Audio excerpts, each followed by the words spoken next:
पहुंचने पर आप सबका मैं हार्दिक स्वागत और अभिनंदन करता हूं। और आज की ये जो आप सब छायाकार और पत्रकार बंधुओं को इस प्रेस में बुलाने का अभिप्राय ये था कि मेरा जो कार्यकाल है वो ख़त्म हो गया है और 4 अप्रैल तक का मेरा कार्यकाल था। जब मैंने ज्वाइन किया हरियाणा राज्य बाल कल्याण परिषद में as a honorary general secretary, तब से लेकर के अब तक के इस पड़ाव में, इस यात्रा के जितने पड़ाव रहे उनके बारे में मैं आज आप लोगों के साथ विचार साझा करना चाहता हूं। और विशेष तौर पर आभार, जैसा कि हर प्रेस वार्ता में मैंने किया है, आज फिर आप सबका करता हूं कि जब मैंने ज्वाइन किया था और आज के इस हालात में जो परिवर्तन आए हैं, कल मेरी जगह जिनकी नियुक्ति हुई है, कल का रात का जो पत्रक राजभवन से जारी किया और जिस तेजी से वो पूरे मीडिया में चला, वो मुझे लगता है कि ये हरियाणा राज्य बाल कल्याण परिषद ने विगत 3 वर्षों में जो कार्य किया है उसमें, और आप सब लोगों ने जो इनके कामों की जिला लेवल पर, ब्लॉक लेवल पर, खंड लेवल पर जाकर के जो आप लोगों ने कवरेज दी है, उसी का परिणाम रहा। मैंने ज्वाइन किया था तब में शायद अखबारों में भी मुश्किल से लगा होगा, क्योंकि मैं मीडिया फ्रेंडली भी रहा हूं, प्रवक्ता के तौर पर भी रहा भाजपा में। फिर भी मुझे लगता है कि भाई हमने जोर लगाया था कि भाई किसी तरह हमारी भी छोटी सी खबर लग जाए कि भाई मुझे कहीं छोटा मोटा कोई पद मिल गया। लेकिन कल अभी हमारे जिन साथी को मेरी जगह लगाया गया है, परवीन अत्रे जी हैं, परवीन अत्री पानीपत से, वो सोमवार को ज्वाइन करेंगे। तो उसी बीच में, जैसा मैंने आप लोगों को पिछली जो हमारी प्रेस वार्ता थी उसमें बताया था कि बजट की जो प्रेस वार्ता थी, इसके बाद मैंने कहा था कि जब मेरा कार्यकाल खत्म होने वाला होगा तो एक बार मैं अपने कार्यकाल के लेखा जोखा आप सबके सामने रखने आऊँगा।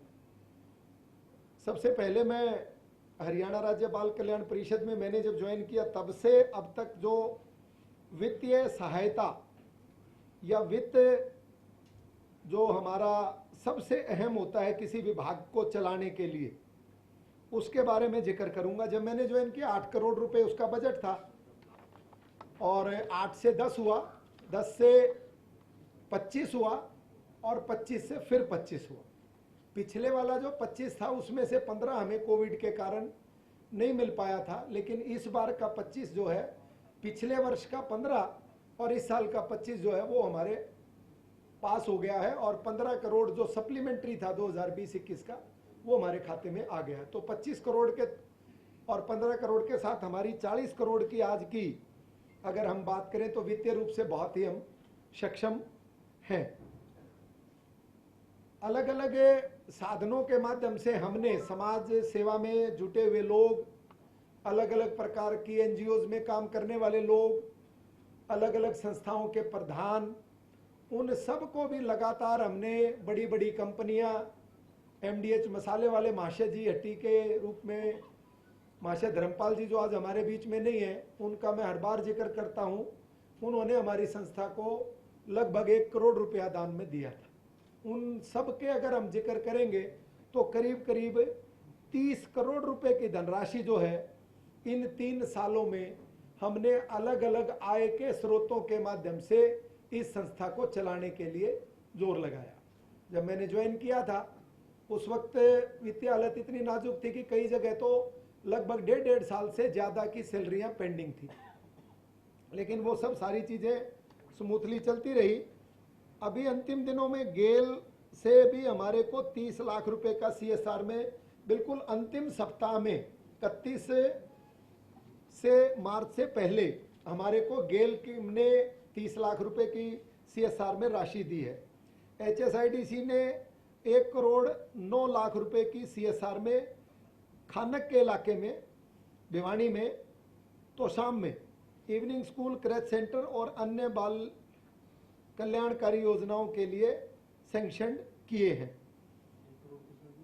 1 करोड़ 9 लाख रुपए HSIDC में और 5 करोड़ रुपए की धनराशि हीरो होंडा मोटरसाइकिल लिमिटेड, उसके द्वारा हमारी CSR में 3 वर्षों के लिए डेढ़ के हिसाब से उन्होंने हमारे को मंजूर कर दिया, जिसकी पहली किस्त 50 लाख रुपए हमारे पास आ चुकी है। और जिला बाल कल्याण परिषद करनाल ने, विशेष तौर पर करनाल का जिक्र मैं इसलिए करता हूं कि उन्होंने 1.5 करोड़ से ज़्यादा की फंड रेजिंग की है। रजिस्ट्रियों के माध्यम से जो पैसा बाल कल्याण परिषद को वहां के तत्कालीन डीसी के द्वारा अधिकृत किया गया और पंचायत डिपार्टमेंट से हमारी इस संस्था को फिट चार्जेस जो मिलते हैं उसके लिए। तो करनाल जिला हमारा लगातार बहुत अच्छा काम करता रहा है और सौभाग्य से वो हमारे सम्मानीय मुख्यमंत्री इस संस्था के जो प्रधान हैं उनका विधानसभा क्षेत्र भी है, तो इस नाते वहाँ से हमें हमेशा ही प्रोत्साहन मिलता रहा है। मेरे एक और उपलब्धि जो मैं बताना चाहता हूँ, करीब 1 2 3 4 5 6 7 9 10 11 नए भवन जो है वो मेरे कार्यकाल में बन करके तैयार हुए हैं, जिनमें सबसे बड़ा जो हिंदुस्तान का बाल भवन है वो बना है हमारे गुरुग्राम के सेक्टर 4 में, जो अंतिम चरण में है और जिसका उद्घाटन अभी अगले महीने मुख्यमंत्री जी ने समय दे दिया था, हो जाएगा। और हेली मंडी में हमने उद्घाटन कर दिया है 3 करोड़ 31 लाख रुपए की लागत से, बाल भवन नू 2 करोड़ 26 लाख रुपए की लागत से, बाल भवन फिरोजपुर झिरका 2 करोड़ 26 लाख रुपए की लागत से, बाल भवन पिगनवा 2 करोड़ 26 लाख रुपए की लागत से, बाल भवन नरमाणा 2 करोड़ 65 लाख रुपए की लागत से, children home Gurugram 3 crore, children home Faridabad 3 crore, children home Rohtak 3 crore, नशा मुक्ति केंद्र पालम विहार गुरुग्राम। और जो मैंने आपको बाल भवन बताया था सेक्टर 4 वाला, उसकी कीमत लगभग 22 करोड़ है। 13 करोड़ शुरू में थे, बाद में इन्हांसमेंट उसका कर दिया गया। 1 करोड़ रुपए की लागत से सीएम अनाउंसमेंट में हमने करनाल में world class smart day care centre और ऑल वेदर टॉय ट्रेन जो है बच्चों के लिए चलानी शुरू की है। पहले हमारी वो जो टॉय ट्रेन थी वो बाहर चलती थी, जिसको कि बारिश के मौसम में और गर्मियों में बैठना बच्चों के लिए मुश्किल हो जाता था। उसको हमने ऑल वेदर के रूप में उसका हॉल बना करके उसके बीच में हम चला रहे हैं। उसका निर्माण कार्य शुरू हो चुका है। कैथल बाल भवन में रंगशाला का निर्माण करीब 2.5 करोड़ रुपए की लागत से है, वो अंतिम चरण में है। उसका अंतिम पैसा भी इसी वर्ष अंतिम सप्ताहों में 20 लाख रुपए कंस्ट्रक्शन के लिए हमने जारी करवाए। उसके अतिरिक्त जो मेरे कार्यकाल में एक और नया हमने थोड़ा सा लोगों को जागरूक करके पंचायतों के माध्यम से दान में जमीन लेना शुरू किया था, जिससे कि हम, मेरा ये सपना था कि ब्लॉक लेवल तक बाल भवन जो है वो होने चाहिए। जब मैंने ज्वाइन किया तो उस वक्त पूरे हरियाणा में करीब 46 बाल भवन और मिनी बाल भवन थे। और मुझे ये कार्यकाल आप लोगों के आशीर्वाद से इसलिए भी अच्छा रहा कि 11 के आसपास तो एक ही कार्यकाल में हमने नए बनवाए, वो 46 के अतिरिक्त, जिनका मैं जिक्र करूंगा। खड़िया सिरसा में 1 एकड़ जमीन मिनी बाल भवन के लिए ग्राम पंचायत ने दे दी है। आंधली कैथल में आधा एकड़, डीग गांव झज्जर में 1 एकड़ और बुहन पलवल में एक सबसे बड़ी पंचायत है जिसने 15 एकड़ जमीन हरियाणा राज्य बाल कल्याण परिषद को दी है, जिसमें कि एक खेल स्टेडियम, एक मिनी बाल भवन और बच्चों के लिए अलग अलग एक्टिविटी के लिए उन्होंने हमारे को ऐतिहासिक 15 एकड़ जमीन, ये रिकॉर्ड है आज तक का कि शायद ही कहीं इतनी बड़ी जमीन जो है वो एक जगह से दूसरी जगह पर हस्तांतरित की गई हो। मकड़ोला गांव है पलवल में 2 एकड़, कोंडल एक गांव है पलवल में 2 एकड़, मरोली एक गांव है पलवल में 2 एकड़, सेक्टर 15 सोनीपत में 1 एकड़ का प्लॉट है, आधा एकड़ नहीं, एक और सोनीपत में खरखोदा में 500 गज जमीन जो है वो भी हमारे को डोनेशन में दी है। और एक बना बनाया भवन पुरानी सब्जी मंडी, बेटा पीछे से, पुरानी सब्जी मंडी रोहतक में रविदास भवन बना हुआ था, उनकी मैनेजमेंट का झगड़ा हो गया, करीब वो उन्होंने स्वेच्छा के साथ हमारी हरियाणा राज्य बाल कल्याण परिषद को डोनेट किया है। डबल स्टोरी भवन बना हुआ है, उसमें भी हम लोगों ने क्लासेज शुरू कर दी थी, करीब 600 गज में वो बना हुआ है। ये वो थे डोनेशन के, जो कि मेरे कार्यकाल में जमीनें डोनेट हुई हैं, भवन डोनेट हुआ। तो उसमें भी मुझे ये बताते हुए बड़ी खुशी है कि करीब 12 जगह पर डोनेशन जमीन का और भवनों का मेरे इस कार्यकाल में रहा है। कुछ नई चीज़ें जब मैंने इसको ज्वाइन किया तो मेरे मन में था कि कुछ नई चीज़ों को हम लोग शुरुआत में करें। एक जिसका मैंने आप लोगों के साथ पहले भी जिक्र किया है कि जब भी हॉस्पिटल में कोई गरीब माँ बाप जाते हैं और वो अकेले दंपत्ति हैं, परिवार में कोई दूसरा नहीं होता और बच्चा संभालने लायक छोटा होता है, जो कि खुद ना घर पे रह पाए, 5 साल से छोटा, 7 साल से छोटा बच्चा, तो उसकी कल्पना मैं पहले भी करता था कि बच्चा हॉस्पिटल में जाते ही इन्फेक्शन का शिकार हो जाता है। गरीब माँ बाप शायद इन्फेक्शन उस वक्त समझते हैं जब उसको बुखार चढ़ जाए, उल्टी पड़ जाए, तब उनको पता चलता है इन्फेक्शन हो गया, यानी तब तक वो बहुत ज़्यादा बीमार हो चुका होता है। इसके लिए मेरे मन में शुरू से ही पीड़ा थी। हमने जिला प्रशासन के साथ, एडमिनिस्ट्रेशन, हॉस्पिटल मैनेजमेंट के साथ, सीएमओ के साथ चर्चा करके हर जिले में बाल संगम केंद्र की स्थापना की। बाल संगम केंद्र यानी कि उसका नाम बाल संगम केंद्र दिया, इंग्लिश में हम उसको क्रैच बोल सकते हैं, ताकि वो पेरेंट्स जो बीमार दंपत्ति, उनमें से पति या पत्नी में कोई है और बच्चा गोदी में है, वो अगर हॉस्पिटल में आते हैं तो सबसे पहले उनका बच्चा हम जो है उसमें दाखिल करते हैं और जितनी देर वो इलाज करा करके जाएगा तब तक हम उन बच्चों को अपनी कस्टडी में खिलाएंगे, पिलाएंगे, भोजन करवाएंगे और उसको कुछ थोड़ा बहुत एंटरटेनमेंट करेंगे, और वो पढ़ने लायक है तो वहाँ हमने पुस्तक की भी व्यवस्था की है। 2 जिलों में मैं आप लोगों को कहूँगा कि जरूर आपको विजिट करनी चाहिए, या आपके तो संपर्क है, पलवल और यमुनानगर जिला, इसके बाल संगम केंद्र जो है वो देखने लायक है। कई जगह तो हॉस्पिटल में जगह कम होती थी तो एक कमरा मिला हुआ है मेरे को, लेकिन इनमें करीब करीब 3-4 कमरों के साथ हमारा अलग अलग व्यवस्थाओं का बाल संगम केंद्र है। हमने बाल संगम केंद्र मेरे कार्यकाल में 12 जिलों में हम स्थापित कर पाए, और ये एक बहुत इस प्रकार का कार्यक्रम था जो मेरे मन को छूने वाला था, और इसमें मैंने बड़ी तन्मयता के साथ काम किया। कोविड ने हमारा 1 साल हमारी सभी प्रकार की एक्टिविटी को बंद रखा, अन्यथा मेरा ये प्रयास था कि मैं हर जिले में बाल संगम केंद्र जो है वो खोल करके इनकी स्थापना की जाए। एक और मेरे मन में था कि जब भी ग्रामीण परिवेश के बच्चे जो हैं उनको, लड़कियों में जो हार्मोनल चेंजेस होते हैं उनको लेकर के बड़ी असुरक्षित सी भावना रहती है, और परिवार आज हमारे इतने मॉडर्न नहीं है कि वो उस हार्मोनल चेंजेस के बारे में खुले में चर्चा कर पाए।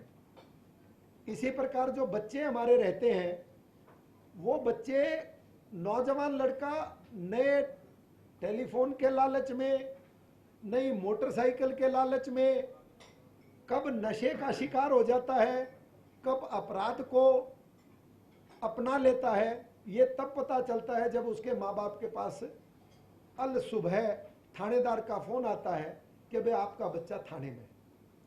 तब वो गंभीरतापूर्वक विचार करते हैं, तब तक देर चुकी होती है, या तो वो अपराध में लिप्त हो जाता है या नशों में चला जाता है। इसके लिए मेरे मन में ये विचार था कि उनकी काउंसलिंग की जाए, जिसको हमने नाम दिया था चाइल्ड गाइडेंस और काउंसलिंग सेंटर।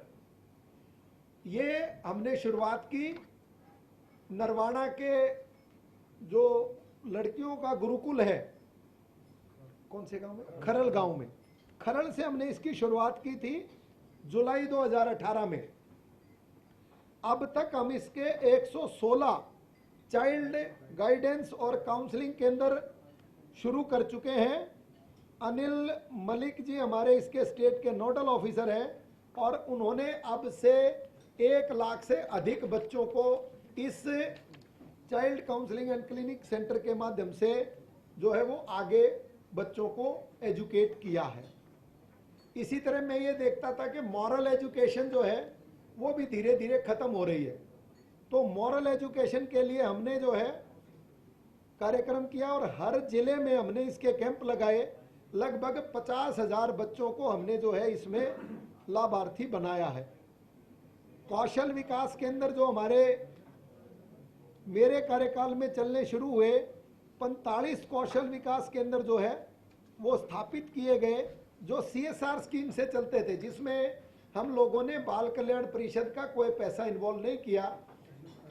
MMTC मेवात से और पलवल से वो चलते हैं, जिसमें करीब करीब हमने 2000 से ज़्यादा ग्रामीण परिवेश की महिलाओं और लड़कियों को जो है वो स्वावलंबी बनाने का काम किया। एक सामाजिक समानता, जिस प्रकार से समाज में भाईचारा खराब हो रहा है, उसके लिए भी हमने एक हमारे DCWO की जिम्मेवारी लगा करके उसको स्टेट का नोडल ऑफिसर बनाया और सामाजिक समानता के कार्यक्रम चलाए, जिससे कि बच्चों के अंदर जात पात के भावना खत्म हो जाए। और हमने इसमें करीब करीब 7,000 बच्चों को शिक्षा दी और 1 वर्ष के अंदर अंदर गरीब समाज के लगभग 100 बच्चों को हमने स्कूलों में दाखला करवाया। लाइफ मेंबर्स पहले जो थे वो बहुत ही कम लाइफ मेंबर के तौर पर जाने जाते थे, हमने उनको महत्व देते हुए लाइफ मेंबर की मुहिम शुरू की और मेरे कार्यकाल में अब तक करीब करीब 3,000 से ज़्यादा लाइफ मेंबर बनाए जा चुके हैं, जो कि जब मैंने ज्वाइन किया तो वो नाम मात्र के ही बने हुए थे। इसके अलावा हमने 2 प्लेटिनम मेंबर और 3 जो है वो गोल्ड मेंबर बनाए। गोल्ड मेंबर 5 लाख वाला होता है, 1 लाख वाला गोल्ड मेंबर होता है और प्लेटिनम 5 लाख। 5 लाख वाला प्लेटिनम मेंबर होता है और 1 लाख वाला गोल्ड मेंबर होता है, ये भी हमने बनाए। इसके अलावा एक हमने समन्वय स्कीम चलाई। मुझे ये लगता था कि जब तक इस काउंसिल के बारे में उस शहर के, उस जिले के अलग अलग काम करने वाले संस्थाओं में लोगों को एक साथ एक ही प्लेटफॉर्म पर नहीं लाया जाएगा, तब तक हम लोग जो है हमारी इस काउंसिल की जानकारी समाज को नहीं दे पाएंगे। इसको हमने नाम दिया समन्वय स्कीम का, जिसमें हमने उस जिले में काम करने वाले प्राइवेट स्कूल एसोसिएशन, उस जिले में काम करने वाली जितनी प्रकार की भी संस्थाएं हैं, आड़ती एसोसिएशन, सुनार एसोसिएशन से लेकर के हमने हर जो एसोसिएशन शहर की बनी हुई थी उन सबको पत्रकों के माध्यम से बुला करके एक जिले में मीटिंगें की, जिसमें के वहाँ के तत्कालीन जिला उपायुक्त या उनके सहयोगी CTM ADC को लेकर के संस्था के बारे में बताया गया और लोगों को जागरूक किया। ये हमने हर जिले में समन्वय स्कीम चलाई।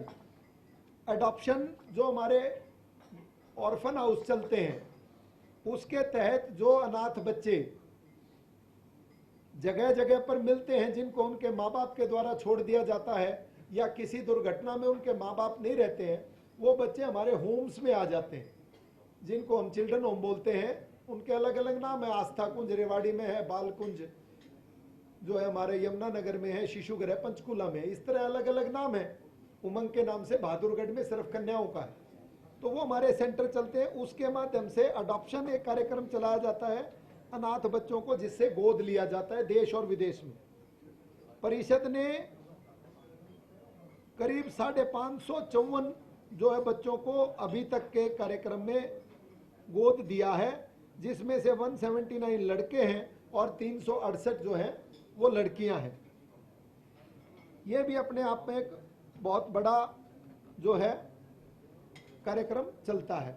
एक और स्कीम थी, ये मैं उन स्कीमों का आपके आगे जिक्र कर रहा हूं जो मेरे कार्यकाल में हमने लोगों को बुला करके सुझाव लेकर के शुरुआत की थी।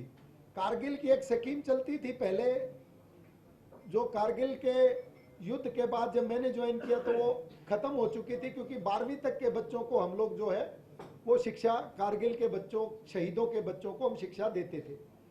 जब पुलवामा की वो घटना हुई उसके बाद हमने इस स्कीम को माननीय मुख्यमंत्री जी से और हमारे संस्था के प्रधान श्री सत्यदेव नारायण आर्य जी से बात करके, राज्यपाल जी से, उनसे हमने इसको पुलवामा की घटना के साथ जोड़ते हुए उनसे संतुति ली कि आगे भविष्य में जब कभी भी किसी भी रूप में कोई भी मेडिकल इसका डिफेंस का या पैरामिलिट्री फोर्सेस का जवान शहीद होता है तो उसके बच्चे की 12वीं तक की शिक्षा जो है वो हमारी हरियाणा राज्य बाल कल्याण परिषद मुहैया करवाएगी। यानी कि सैनिक का बच्चे का शिक्षा फ्री होगी। ये 12वीं तक का बच्चों के 2 बच्चे 3 बच्चे जितने भी हैं उसके शिक्षा का खर्चा जो है वो हरियाणा राज्य बाल कल्याण परिषद वहन करेगी। और 2,51,000 रुपए की वित्तीय सहायता भी उस परिवार को हरियाणा राज्य बाल कल्याण परिषद सहायता देगी। जब मैंने यहाँ शुरुआत की तो बहुत छोटे छोटे कार्यक्रम होते थे और फिर मुझे अधिकारियों और कर्मचारियों की मीटिंगों से उनको थोड़ा जागृत करके उनको कहा कि हम बड़े कार्यक्रम करेंगे तो समाज में हमारी इस हरियाणा राज्य बाल कल्याण परिषद जो काम करती है इसके कामों की चर्चा तभी होगी जब ज़्यादा से ज़्यादा लोग इसको जान पाएंगे। इसलिए हमने इनको कहा कि हम इन कार्यक्रमों को बड़ा कार्यक्रम करेंगे। तो उसकी शुरुआत है हमने की कि हमने हरियाली तीज का कार्यक्रम मनाया। मेरे कार्यकाल का पहला जो कार्यक्रम था वो कैथल में आयोजन किया गया था, जिसमें तत्कालीन हमारे जो संस्था के प्रधान और प्रदेश के राज्यपाल कप्तान सिंह सोलंकी जी आए थे, जिसमें उन्होंने बहुत ही हमारे कार्यक्रम की सराहना की थी और 10,000 से अधिक लोगों ने उस कार्यक्रम में भाग लिया था। वो मेरा पहला कार्यक्रम था, काउंसिल का पहला कार्यक्रम था। और उस कार्यक्रम के बाद ही हमारी काउंसिल के अधिकारियों और कर्मचारियों को ये आभास हुआ कि हम बड़ा कार्यक्रम कर सकते हैं। उसके बाद हमारा बाल महोत्सव का कार्यक्रम आया। बाल महोत्सव के कार्यक्रम के लिए मैं, अगर आप मुझे इजाज़त दें तो मैं एक आपको बाल महोत्सव की 3 या 4 मिनट की वीडियो होगी, वो अगर आप देखेंगे तो शायद पता चलेगा कि वो हमारा बहुत उत्कृष्ट था। देख चुके हैं आप? धन्यवाद। अच्छा, नहीं, वो अलग थी, वो 3 वर्षों के कार्यकाल की थी, वो थोड़ी लंबी होगी इसलिए आपको लंबी लग रही होगी। 3-3.5 मिनट की। एक बार चला दो भाई।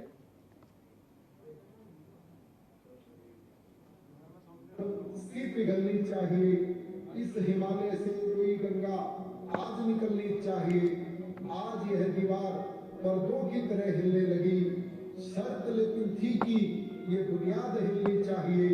मेरे सीने में नहीं तो तेरे सीने में सही, वो कहीं भी आग, लेकिन आग जलनी चाहिए, आग जलनी चाहिए।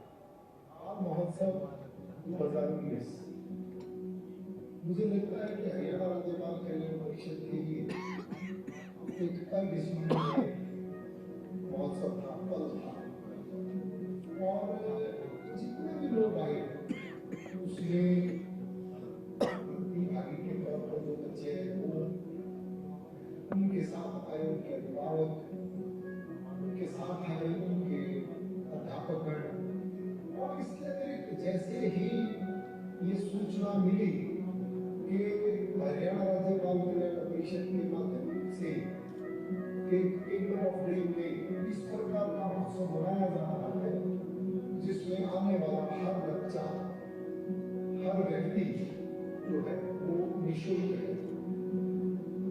इसके लिए सबसे पहले अगर कोई बधाई का पात्र है तो वो हमारे प्रदेश के यशस्वी मुख्यमंत्री श्री मनोहर लाल जी, जो प्रधान के तौर पर मेरी काउंसिल को संभालते हैं, और राज्यपाल श्री सत्यदेव नारायण आर्य जो प्रधान। इन दोनों ने मुझे इतना हौसला दिया, इतना मुझ पर विश्वास जताया कि मैं ये कार्यक्रम कर सकूं। ये बहुत सारी स्मृतियों के साथ मेरे